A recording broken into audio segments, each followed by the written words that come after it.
Shalom Bapak Ibu semuanya dan rekan-rekan muda. Kita berjumpa dalam WMTV bersama Romo Andreas Yudi Wiyadi Okam. Wow, gimana kabarnya? Sehat walafiat? Sangat baik, luar biasa. Tuhan berkati kita semua, Yudit. Amin. Ya, walaupun kita dalam masa pandemi COVID-19, kita harus tetap berkarya, tetap semangat, dan juga jangan kasih kendor. Ya, Mo Hanya ya? saya mendengar ini WM TV MBK, saya merasa surprise, cukup kaget sebenarnya, karena ternyata kita akan membuka satu channel yang sangat kita nanti-nantikan, WM TV MBK. Ya, ini luar biasa. Semoga semakin dilancarkan, sukses dan maju terus. Ya. Ya, Mo, terkait Romo bulan ini mau akan berangkat ke Palembang, apa sih pengalaman Romo dulu datang 2016 dengan sekarang 2020? Tentunya pertumbuhan fisik tentu ya, Mo ya, berubah. Tapi pengalaman-pengalaman iman, rohani, apa saja yang Romo dapatkan, Mo, selama di MBK? Yudit, kalau ditanya tentang pengalaman, tentu saja selama kurang lebih 5 tahun ini di MPK, saya mempunyai pengalaman yang sangat banyak. Pengalaman apa saja itu ya, bisa pengalaman pastoral, bisa pengalaman berkomunitas, pelayanan, bersama dengan umat, pelayanan bersama dengan rekan imam, dan lain sebagainya. Tentu saja itu menjadi suatu kekayaan yang saya alami.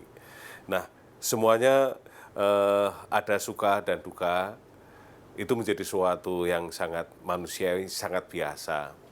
Nah, yang saya ingin sampaikan, terutama pengalaman saya hadir menjadi pastor kepala paroki di MBK, eh, pertama-tama waktu saya datang ada suatu kegamangan, itu suatu hal yang sangat biasa.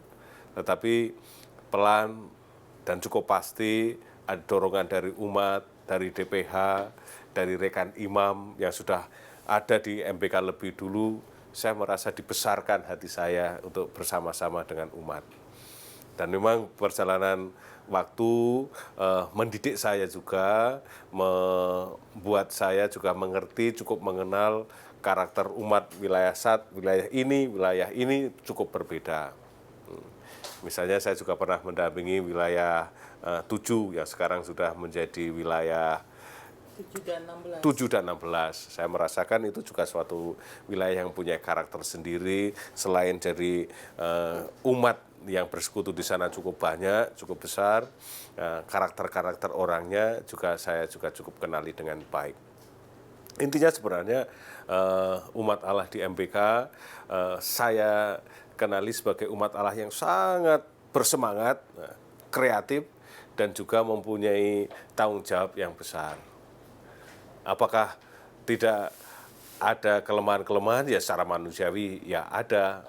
Lingkungan satu dan lingkungan lain, mana yang lebih rajin, mana yang lebih kompak, lebih guyup, mana yang masih ada problem-problem internal, ya saya juga cukup tahu. Dan melalui dialog, melalui pendekatan, di sana selama ini kita bisa melaksanakan ya pastoral pelayanan dengan baik.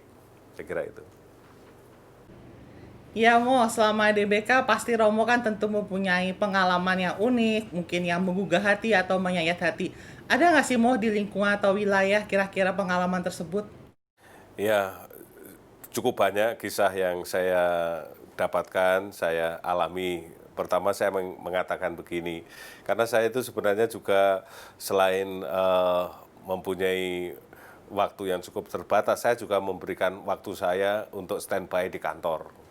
Saya cukup rajin, cukup punya waktu untuk menerima tamu yang datang. Dan itu selama ini dari paroki satu ke paroki lain, saya terutama kalau tidak ada kunjungan pastoral, saya selalu memberikan waktu untuk entah konsultasi, entah bincang-bincang ringan, atau apapun. Di situ saya berusaha tertib untuk memberikan waktu kepada umat Allah.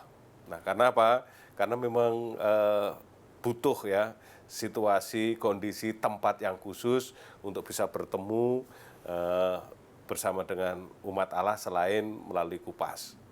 Karena di situ ketika di kantor saya umat datang, biasanya juga menceritakan banyak hal yang tidak saya dapatkan ketika saya kunjungan pastoral.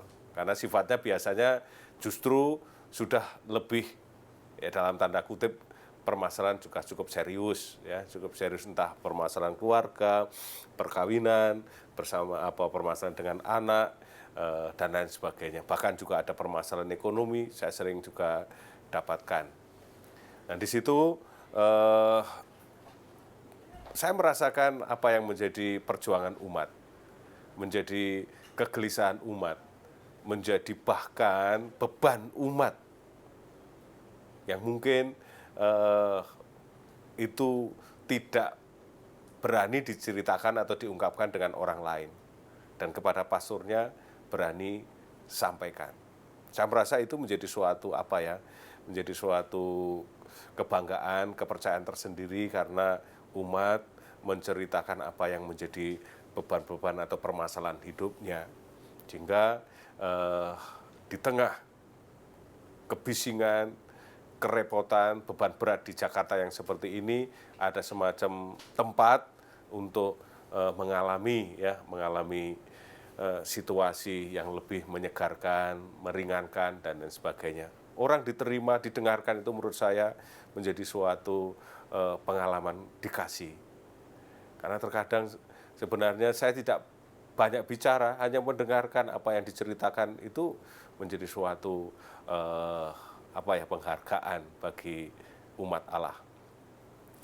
Begitu pula pengalaman-pengalaman unik yang di lingkungan, di wilayah yang terjadi kemarin pada tahun 2018 ketika ada pemekaran, ada situasi yang menurut saya menjadi pembelajaran bagi kita semua. Tidak apa, ketika saya datang ke lingkungan, datang ke wilayah untuk duduk bersama, omong bersama, berdiscernment bersama, ya memang ada suasana ketegangan karena kita semua tahu mungkin frame emosinya masih cukup tinggi. Jadi tekanan itu tidak menjadi mudah. Tetapi ketika kita belajar duduk bersama dalam suatu dialog, di sana akhirnya toh kita temukan titik temunya. Ini menjadi suatu pengalaman pastoral yang bagi saya menggembleng, juga melatih saya untuk menjadi orang yang sabar, menjadi orang yang mendengarkan, menampung banyak aspirasi dan lain sebagainya. Itu tidak mudah. Tetapi puji Tuhan dengan dukungan satu sama lain dalam kerjasama, satu persatu bisa kita lewati, kita jalankan dengan baik, dan akhirnya toh kita guyup lagi, rukun lagi, saling sapa, saling berangkulan, menjadi suatu dinamika umat Allah yang bertumbuh dan berkembang.